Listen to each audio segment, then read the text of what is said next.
Hi, I'm Jesse Hilbert. Hi, I'm Charlie Herbert. And welcome to Arnavon Adventures. Adventure.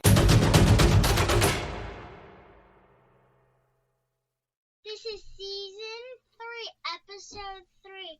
The So nice. Butterfly. No, so nice. They named it twice. Today's arthropod can be found, well, Charlie, not here actually. You see, today we're doing a special arthropod that's found in Australia. Can you say Australia? Australia. So it's not one I've ever seen except for in Can you guess pictures. what it is? But first, we have to say, yes, you got it. You know what? I know what I'm thinking. Can you guess what it is? It's found in Australia, and they named it twice. That's a big hint. You're funny. You're funny. All right, say it one more time. Can you guess what it is? Can you guess what it is?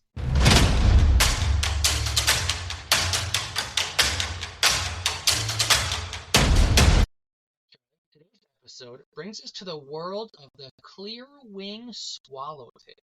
You want to try that? Clear-wing. Now, while we do have swallowtails here in the United States, today's episode does not showcase one of them. Instead, Yes, or they do, but they absolutely do. okay. But Charlie, today's episode showcases a different kind, and we went with this variety for a very specific reason. This episode is dedicated to Michael. He's the author of an amazing book and an Instagram account called Tautonyms. Tautonyms. That's when the genus and species share the same name. Now, Michael has done so much for our podcast. He's researched so many of the etymologies for the scientific names that we really want to thank him by dedicated this episode to him. And while I didn't find a lot of tautonyms that were also arthropods that I could get information on, I did find this one. Now, Charlie, a famous tautonym is gorilla. You know what a gorilla is? No, not a chimpanzee. It is a great ape, though. So gorilla, and bison are probably two of the most famous. No, not a chimpanzee. So, Charlie, can we say thank you to Michael? Thank you so much. Thank you so much, right?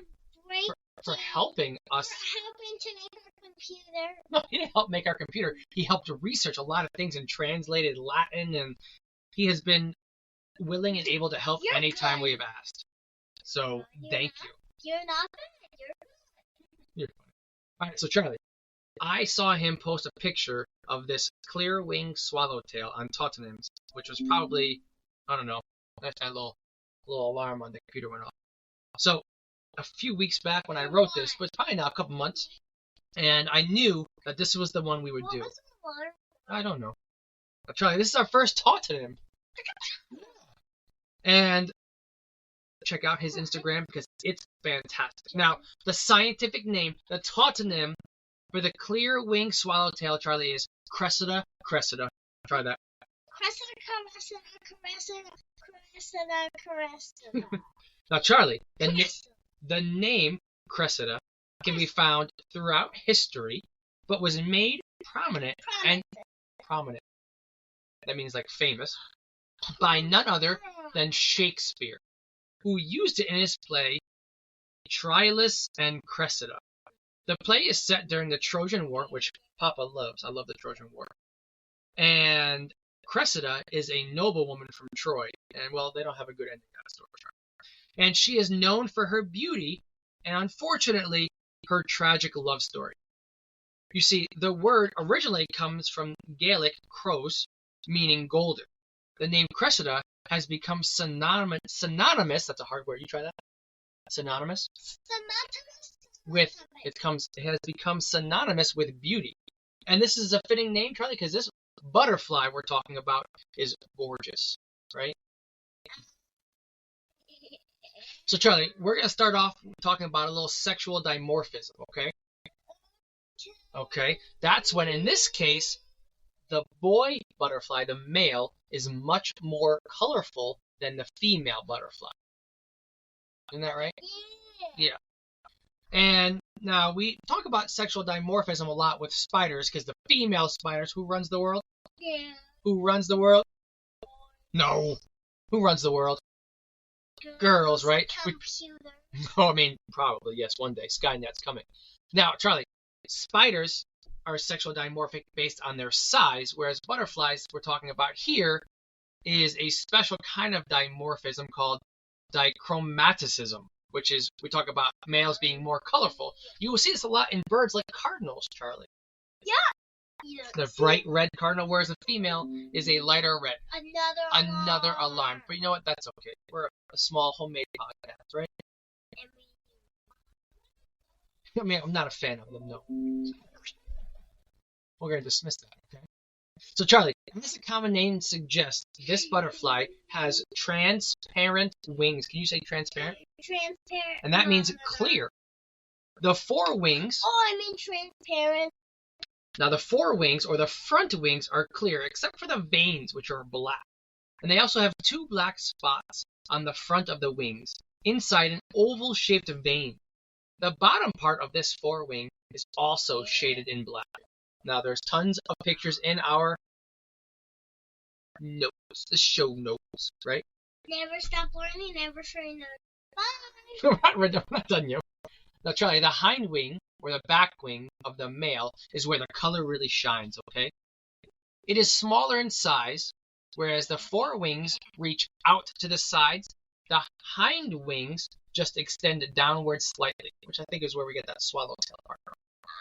And the bottom half is black with red spots, and the top half is white. Right? Yeah. Yeah.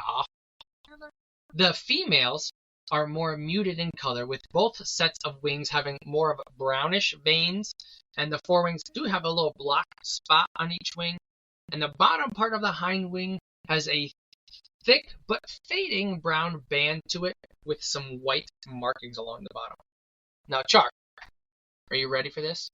Yes. Both males and female bodies are black in color with red scales. Did you know butterflies had scales? Did you know butterflies had scales? It's really cool. What? Yeah. Now, the show notes do a great job showing their beauty. Specifically, the pictures from the Lepidoptera Butterfly House in Australia. So make sure to check out that website, okay? Now, the mating of this butterfly is unlike any butterfly that I have come across, and I got this information from Canada's iNaturalist website. Yeah. Yes. The males use a spermatophore, which is essentially like spermatophore.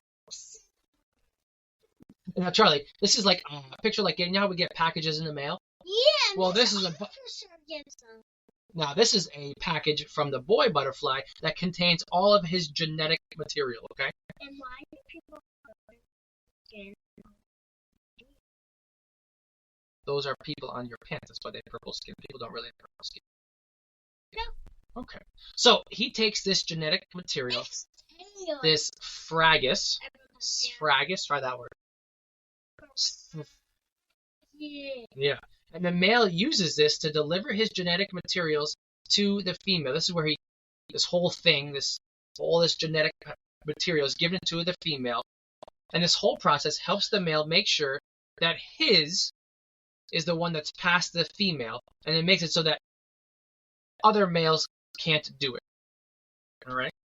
Now, I learned that the females have evolved a way around this by having a larger receiving area, thus allowing more than one package to be delivered. 40. Maybe not 40. That would be a lot of packages. But, Charlie, it is possible that this has also evolved because a female also gets nutrition from these packages, okay? And these packages will help her survive through laying her eggs.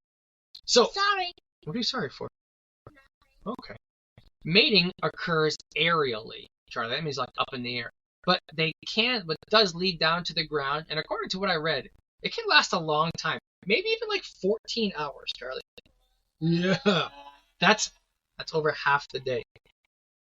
Once mated, the female will look for their host plant to lay their eggs. Charlie, you know how we have the milkweed for the monarch butterfly? God. Yes. So in Australia, they have this plant called the Cressida butterfly vine, and it's the preferred host plant. And each vine will only host a few caterpillars, so having a good amount of this is necessary. The female will lay small yellow ribbed eggs that kind of look like round presents. The eggs will hatch on their host plant, and out will come a gnarly looking caterpillar. So Charlie, I use the word gnarly. Gnarly. Yeah. Gnarly. Carly. Those all rhyme. Now the caterpillar is gnarly because it's marbled dark brown and white, and it's also covered in Gnarly. tubercles, Tubercles. which give it an... Those are sticks. Tubercles are not sticks. Body, skin, eyeballs. Those are all things that some creatures have. Now these tubercles Nose, sticking out nose really and ears give it that and alien, hands. really give it that alien vibe. And since their host plants are typically so small, they will devour the whole plant, Charlie. And they will grow up a person, and they won't even notice. No, they like to stay on the plants and eat the plants, but then they need to find Oh. more to grow. And can even find flowers anywhere. Bees can do anything they buzz, and they might even sting you if you swat at them. Yeah, but we don't swat at bees. You better watch it. Okay. If you So- are not nice, you better. We're nice to all arthropods, right? We are. Some people. So, Charlie, once they have eaten enough of their food, they're ready to pupate. And they're Second, they do have their caterpillars that pupa at their house. You're right, the monarchs that Becky and Stefan saved. So Charlie, this pupa is what we also call a chrysalis, and it's the least colorful stage, and it's brown. It continues this. I don't know. And it continues this brown and white markings. And it's I think it's very striking, even though it's white and brown. I think it's very fancy. Okay. And they will come out and they will start the life cycle over again. I hope people have really enjoyed your talking today.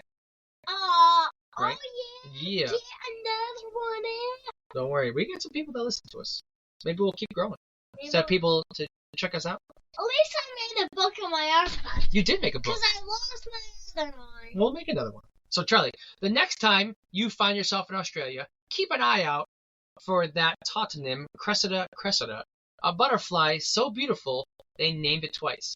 And thank you again to Michael from Tautonyms. Follow him on Instagram. Go get his book on Amazon. And thank you for the help.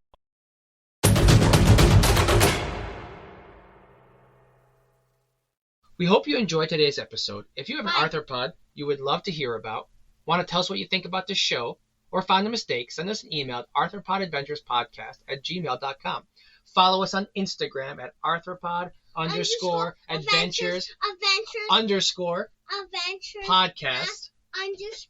And then, you know what? I even have some short videos up on our YouTube channel, Arthropod Adventures Podcast, that people can check out. And we always say thank you for listening. Never stop learning. Show the show Stay inquisitive. notes and look at the show notes. And never stop learning. And always check out the show notes. Thank you. Thank you. You're welcome.